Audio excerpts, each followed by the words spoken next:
Aries, welcome to her. This is Gwendolyn. Welcome back to the channel, or if it's your first time here, welcome. This video is going to be a monthly Terrascope for Aries and I just want to say thank you to all of the stars, for all of you who have been following me for a long time, or for those of you who have just recently subscribed. Because of all of you that I have this channel and that I'm able to do this. So I just want to say thank you. I really enjoy doing this, and I love doing these readings for all stars. I love all clients. So shout out to all of these stars. We've got going on for Aries is we've got this full moon in Gemini, December 3rd. And that's happening in your third house of communication. So communication is really featured and highlighted for you around this full moon in Gemini. And that's the natural placement of Gemini. So you're getting Gemini energy in your third house of communication. So it's really featuring that, illuminating that. Maybe you're coming to completion on something. Especially if it has to do with any communication or writing or expressing something. Somebody finishing up on writing a book, or finishing up on something that you're putting out into the world, or it could be illuminating your artistic efforts. But mostly Gemini has to do with ideas and communication of those ideas. It's an air sign.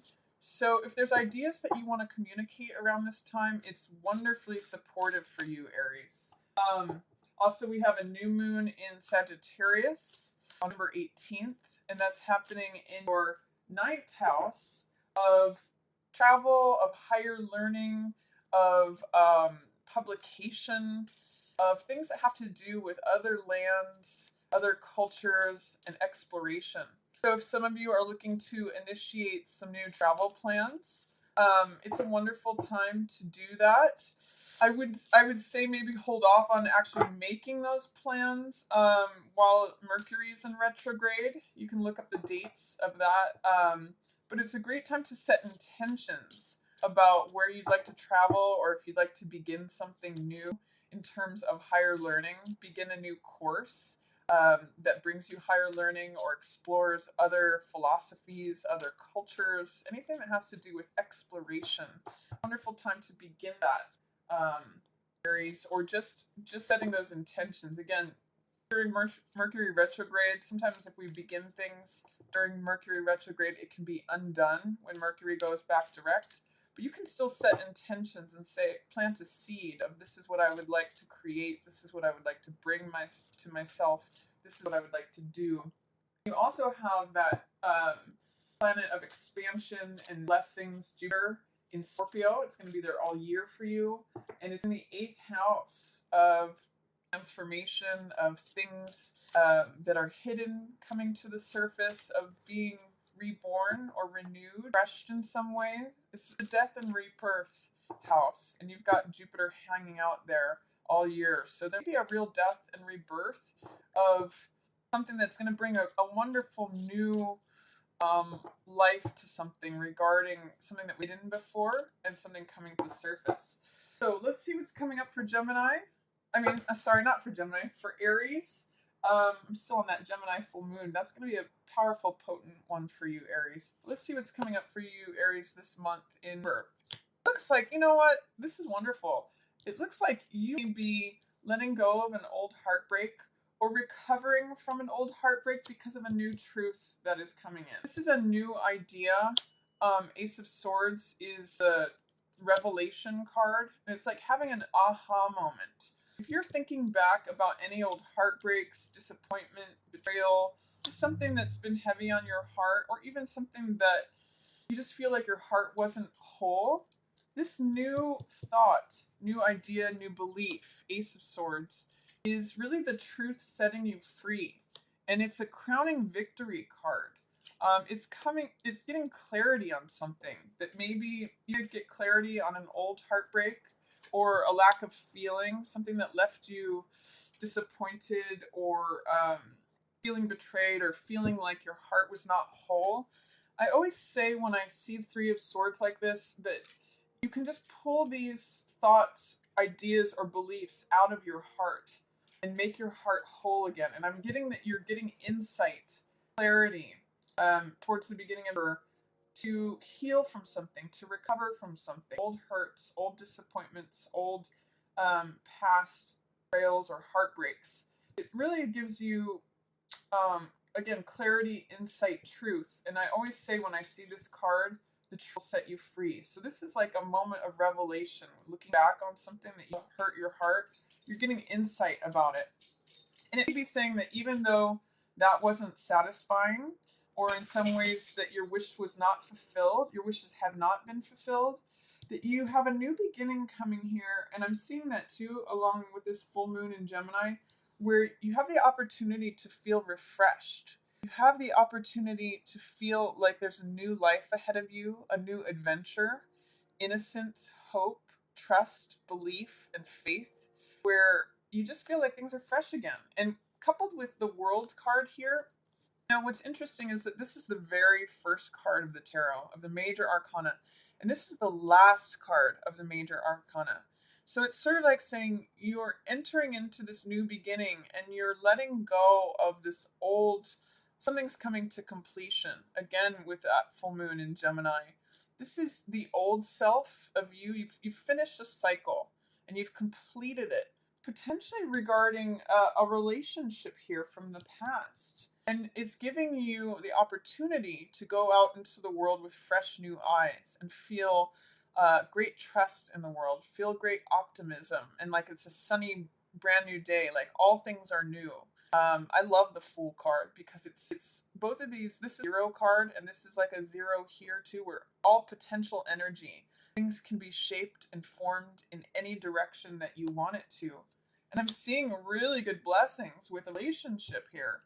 Um, this is a completion, feeling free, like you've arrived at some place, and this is sweetness and innocence and kindness and reunion, sentimentality, feeling like a child with someone else. So I really see in the middle of the month, December, Aries, that you're experiencing, or you have the opportunity to experience, a reunion with someone, a renewal, completing a stage with them, and going forth and just having that sort of laughter and sweetness and kindness and that exchange of heart energy with someone who is already in your world or is in your world from your past, or potentially meeting someone new that you feel like a child with. But I see a real renewal here. It's also going to be letting go of things from the past and exploring forgiveness. That's what this card is about, and a second chance. What's interesting is that because these are both in reverse, and again, both major arcanas here, so heavy, important stuff, big themes, this means death is a card about transformation. And with it in reverse, it says that you may be having a hard time letting go of the past, letting go of old stories that no longer serve you. And Judgment is about second chances. This is also about letting the ghosts of the past go. I really see with both of these cards, there's sort of some like ghost energy, things that are around you that are not serving you, that are really actually dead, and you need to cut them to let the old dead stuff go. It's like in the fall and winter is when we often prune things to allow for new life. And with forgiveness, whoever it is that you need to, whether it be you or someone else, if you're having resistance towards that forgiveness, I'm going to encourage you to really work on releasing whatever fear, doubt, or resistance you're having towards using forgiveness, because it's a powerful energy that burns away all the old stories, all the old ghosts, all the old baggage of the past. And it opens up a new beginning here, new life. That's what Ace of Wands is about. It's new vitality, new fire, new passion, desire. It's running forward in front of everything else and going with this like new spring, new energy, new feeling energized and vitalized, enthusiastic, optimistic.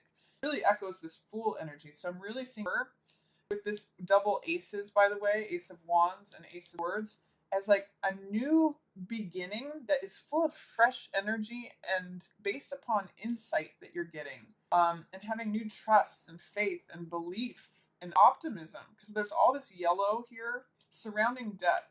As you're able to let go of the past You really are surrounded by a lot of optimistic, sunny energy and new life, new fire. So, your real challenge this month is going to be letting go of old stories, letting go of old baggage. And forgiveness is going to allow you to do that, Aries. One of the things that I say with death in reverse like this is a Buddhist quote that says, "Let go or be dragged." You know, there you can stay in this Three of Swords, heartbreak, regret, disappointment, and death. It's sort of like staying in depression or wanting to breathe life into something already dead. You can't do it. You have to cut that rose and take the seeds from that rose and plant something new. That's what this Fool and World are saying, is that there's a new chapter turning. It's like turning the book page to a new chapter. And guess what comes with that? New life, new vitality, new energy, new passion, new desire. So let that in, Aries. The only way you can actually let it in, though, is by cutting your cords to the past. You can't hold on to the past and be present in the moment. That's why this is in reverse. So if you remove that fear, doubt, or resistance to letting the ghosts of the past go, letting the old stories die off, you make room for this new, fresh, beautiful energy. And the Fool and Ace of Wands are both saying it's here for you. You may have to confront something of not being honest with yourself about something. And I'm especially getting as it relates to holding on to something. This is holding on to something out of fear, wanting to maintain status quo, wanting to keep things. Again, this card gets stuck. He even blocks his heart because he's trying to hold on to what he has in the present moment. And this is deception. Seven of Swords. It's like saying it's me behavior. I'm afraid. It's scarcity mentality. I'm afraid that I'm not going to get what I need. Therefore, I'm going to take all these things. I'm going to cut the corners. I'm going to act in a way that may be underhanded or shady or under the surface. It's saying that if you operate out of a scarcity mentality, because that's what both of these share, you're going to remain stuck. You're going to remain walled off. So I'm going to encourage you to let go, be flexible, open up, because that's how you receive more, Aries. That's how you get to the sun energy, where this is fire energy. This is what you're about. It's feeling completely vital, feeling like the sun is shining on you. It's joy and happiness, feeling integrated, having maturity in your relationship, having balance between the masculine side of yourself and the feminine side of yourself. This is here for you at the end of her. Joy, vitality, closeness, completion, radiance, all those wonderful things. But you're really going to have to let go of any scarcity mentality or lying to yourself. I can't remember if this was right side up or not, or if this was, I think it was like, so in order to let greater riches in, let me just give you the example of like when you have a closed fist, when you're trying to desperately to hold on to everything, like the Midas card, you can't receive anything more. You have to open up and be flexible and breathe into the space of receiving something new in order to get to the Sun card. And guess what else is going to help you with that? Forgiveness. That's what leads you down this path from feeling open and refreshed and renewed, using that forgiveness to burn away the old residual fragments and dust of the past and open up to this new sun energy. Sun is such a positive card. It's one of the best cards in the deck, and it's major arcana, and it's here for you. You have to let it in. That's why this card here is showing up, is that you can't just maintain the status quo, Aries. You can't just hold on to everything you got and want it to remain the same forever. By opening up and opening yourself up and not lying to yourself, and not buying into scarcity beliefs, you open up to having everything you want. So there's a lot of joy available to you here at the end of the month. If you can open yourself to it, receive it. You really use that word this month, receive. You're going to be receiving insight. You're going to be receiving new inspiration if you allow it in. But you're turning a corner this month, Aries. So it's really beautiful. You've got some nice relationship energy coming in as well. So enjoy that, Aries. If you have any questions, feel free to those below, or any comments that you might have. And if you enjoyed this video, feel free to give it a thumbs up or share it with another Aries who you think might enjoy it. Feel free also to share it on social media.